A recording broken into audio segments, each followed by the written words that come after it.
টিং টপাক ডমডম।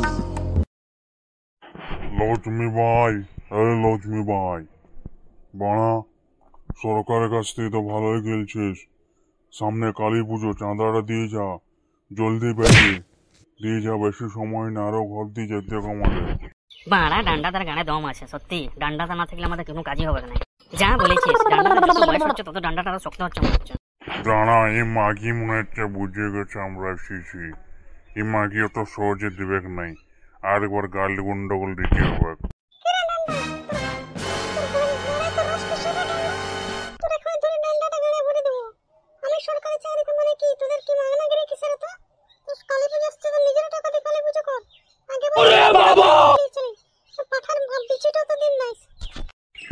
লক্ষ্মী ভাই, তুই চাপ লিস না, পাঠার বিচে না পেলে এবার আমার বিচিটা তোকে দিয়ে দেবো।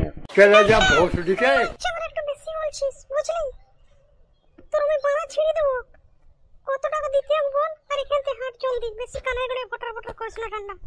এমনি তো তোর মুখের ভাষা ঠিক নাই, আর মেয়েদের দিকে ভালো নজরে তুই দেখিনিস কোনোদিনও।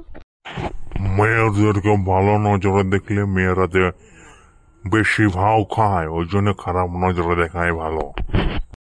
আর তুই তো মেয়ে লইস, পুরো ফায়ার ব্রিগেড, বাপরে বাপ, তোকে দেখলে আমার ডানটার লক লক লক লক করে। তুই কিন্তু বাড়াবাড়ি করছিস, মাস্টার ছেলের সামনে আমার ইজ্জত খেলে খেলা করছিস। 5,000 টাকা লে আর যা, শনিবার আমাকে খাসি মাংস 1 কিলো হলো জল পাঠার মাংসটা আমি পাই। যদি না পেয়েছি তোদের কেমন করে গোষ্ঠীর গাড় মেরে দেবো। বললুম তো পাবি, অত চাপ লিখছিস কেন? ডান্ডা যখন কথা দিয়েছে তো পাবি তো পাবি। কি ফোন পে করবি না ক্যাশ দিবি?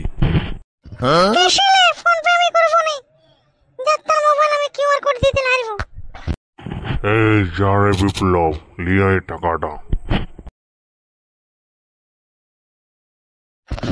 বিপ্লব 5,000 টাকা। আর শুনে না, এবারে যদি পাঠার মাংস না দিস, পরবর্তী চাঁদা নেওয়ার জন্য আমার ঘর আসিস না। চরে সব ছেলে না, ওদিকে যাই, ওই সেক্সি মাছামালি, ওই ছান্ডার শাশুড়ের দিকে যায়, ওর চোদর বদরুটা একবার শুনে আসে।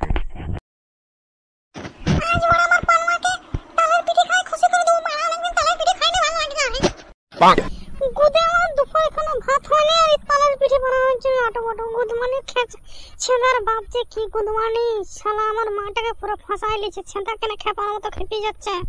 আমি আজকে বুঝতে পারলাম যে কি গুদ মারা যাচ্ছে। আমার মার ছেঁদার বাপ পানুয়া কি চক্কর চালাচ্ছে খেয়ে জানি নাই খেলা। দুপুরে ভাত না করে তালের পিঠে বানাচ্ছে, পাড়া গাড় ফাটিয়ে যাচ্ছে আমারও। ময়না, ওরা আছিস না রে? হ্যাঁ ময়না।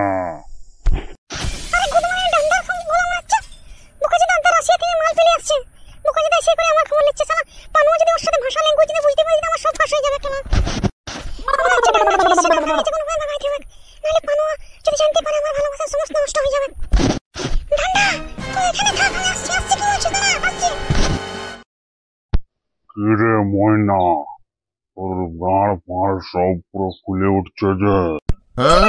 এখন আমি আর আগের মতো নাই, এখন আমার মেয়ের বিয়ে হয়েছে, করে জামাই আছে। জামাই তোদের একেবারে ক্লাবের মেম্বারশিপ, জানিস তো? এখন যদি তুই আমার নামে উল্টো কমেন্ট করিস, তোর সাথে জামাই বলি, তোর সাথে সহ্য হবে? এমনিতেও তোর টাকাটা আমি প্রত্যেকবার দিয়ে দেই। এবারে শুনলুম তুই নাকি পুরো চেঞ্জ হয়ে গেছিস, তোর বেটির বিয়ে দিয়েছিস, তার জন্য 1,000 টাকা তো কালী পুজোয় দিতে হবে কি তোকে। বাকি সব পার্সোনাল কথা তোকে আমি ফোন করব, ঠিক আছে?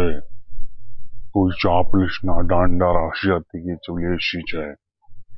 এবার যত আই বড় বৌদি গুলো, স্বামী মরা গুলো সব আমার কবজাতে। শালা ডান্ডা কি ডেঞ্জারাস মাল রে বানা, কোনো মাগিকে ছাড়ছে না। কেলা বোকাচোদা কি মার খাবে না, শেষ পর্যন্ত বাঁচবে না বাঁচবে কেন আমাদের ক্লাবের সদস্য, সেটা বুঝতে পারছি না কেলা। এখন আমি আমার মান সম্মান সব ফেরত পেয়েছি।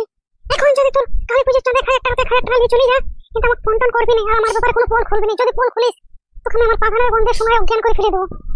কানগুলো আমার রক্ত বাড়াই যাবে যতক্ষণ না চাঁদা আদায় কমপ্লিট হচ্ছে। শালা কানের দিয়ে ভরে ভরে রক্ত বেরিয়ে আমার।